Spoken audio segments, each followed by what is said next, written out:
পৃথিবীর সবথেকে বড় একটা স্বেচ্ছাসেবীমূলক কাজ, যেখানে মানুষজন এসে সৈকত পরিচ্ছন্ন করে বা পরিষ্কার করে। মানুষ থেকে সচেতন হতে হবে। আমরা যদি সচেতন না থাকি তাহলে এটা আমরা অনেক কষ্ট হয়ে যাবে। কক্সবাজারকে, আমাদের বীচকে সৌন্দর্য রক্ষা করতে অনেক কষ্ট হয়ে যাবে। যেমন কি আমরা যদি আমাদের যারা ইয়ং জেনারেশন আছে তাদেরকে যদি আমরা এই প্লাস্টিকের সম্বন্ধে, বীচকে ক্লিন সম্বন্ধে যদি না বলি তাহলে আমাদের অনেক কষ্ট হয়। যেমন কি সেন্ট মার্টিনে আমি আসার সময় শিপের মধ্যে অনেক মানুষের প্লাস্টিক খেয়ে শিপ থেকে ফেলে দেয়, স্মোকিং করে সিগারেট ফিল্টারটা শিপ থেকে ফেলে দেয়, তারপর শিপের মধ্যে অনেক ময়লা হয়ে যায়। সো সেন্ট মার্টিনে আসলেও মানুষ শিপকে, তারপর ওই যে প্লাস্টিকের বোতল হলে যেখানে সেখানে ফেলে দেয়, অনেক মানুষরা আছে। তো এগুলো আমাদের সচেতন থাকা উচিত। আর এগুলো যদি আমরা সচেতন না থাকি, দেখবেন যে সেন্ট মার্টিনকে আমরা রক্ষা করতে পারবো না, সৌন্দর্যকে রক্ষা করতে পারবো না। আপনি যেখানে যান সেখানে ময়লা দেখবেন, আপনি যেখানে যান দেখবেন যে ময়লার জন্য আমরা হাঁটতে পারতেছেন না। আমরা ইন্টারন্যাশনাল কোস্টাল ক্লিন আপ পরিচালনা করছি বাংলাদেশে 2006 থেকে। এটা পৃথিবীর সবথেকে বড় একটা স্বেচ্ছাসেবীমূলক কাজ, যেখানে মানুষজন এসে সৈকত পরিচ্ছন্ন করে বা পরিষ্কার করে। পরিষ্কার বলতে বোঝায় যদি আমরা কোনো ধরনের অপচনশীল বা নন বায়োডিগ্রেডেবল প্রোডাক্ট পাই, সেগুলোকে তুলে ফেলি। এটার মধ্যে মূলত আসলে প্লাস্টিক।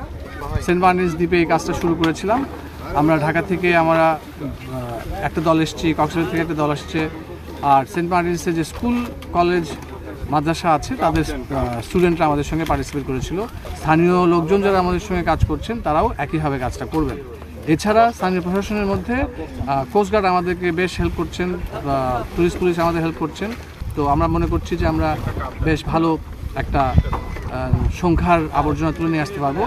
এই বছর আমরা স্পেসিফিকলি চেষ্টা করছি নরম প্লাস্টিক, সফট প্লাস্টিক বলে যেগুলো, ধরেন খাবারের মোড়ক বা যে কোনো ধরনের প্যাকেজিং হয় যেসব ধরনের প্লাস্টিক দিয়ে, সেগুলোকে যেন আমরা বেশি করে তুলে নিয়ে আসি। কারণ শক্ত প্লাস্টিক যেগুলো, সেগুলো ওগুলো তোলা কিছুটা সহজ, এজন্য অনেকেই তুলে ফেলে। প্লাস্টিক সবগুলোই প্লাস্টিক, কিন্তু কিছু তোলা একটু কঠিন, কিছু তোলা একটু সহজ। সফট প্লাস্টিক যেহেতু একটু লুকে থাকে, মানে একটু খুব সহজ হয় না তোলা, তো আমরা চেষ্টা করছি এবার যাতে এই ধরনের প্লাস্টিক বেশি তোলা যায়। সৌন্দর্য আগের চেয়ে অনেক কমে গেছে এখানে ধরতে গেলে। তো আমরা চাই মানুষের সচেতন হোক। আমরা চাই সেন্ট মার্টিনকে আমরা রক্ষা করার জন্য, এই প্লাস্টিক মুক্ত বাংলাদেশ করার জন্য। আমরা এটা গত 14-15 বছর ধরে সেন্ট মার্টিনসে এসে আমরা এই কার্যক্রমটা চালাচ্ছি। তো এখন আমি লোকাল যারা আছে সেন্ট মার্টিনসে বসবাস করে তাদের উদ্দেশ্যে একটা কথা বলতে চাই। এটা আমরা করলে হবে না, এটা লোকাল যারা আছে তাদের একটু পরিবর্তন হতে হবে। ময়লা আবর্জনা যেখানে সেখানে না ফেলে, যত্রতত্র না ফেলে, নির্দিষ্ট স্থানে ফেললে আমাদের সেন্ট মার্টিন দ্বীপটা, একমাত্র প্রবাল দ্বীপ সেন্ট মার্টিনটা পরিষ্কার পরিচ্ছন্ন থাকে। এবং সাথে সেন্ট মার্টিনসে আগত পর্যটকদেরকে বলবো, আপনারা যেখানে সেখানে আবর্জনা না ফেলে নির্দিষ্ট স্থানে ফেলবেন, তাহলে আমরা সুন্দর একটি দেশ গড়তে পারবো।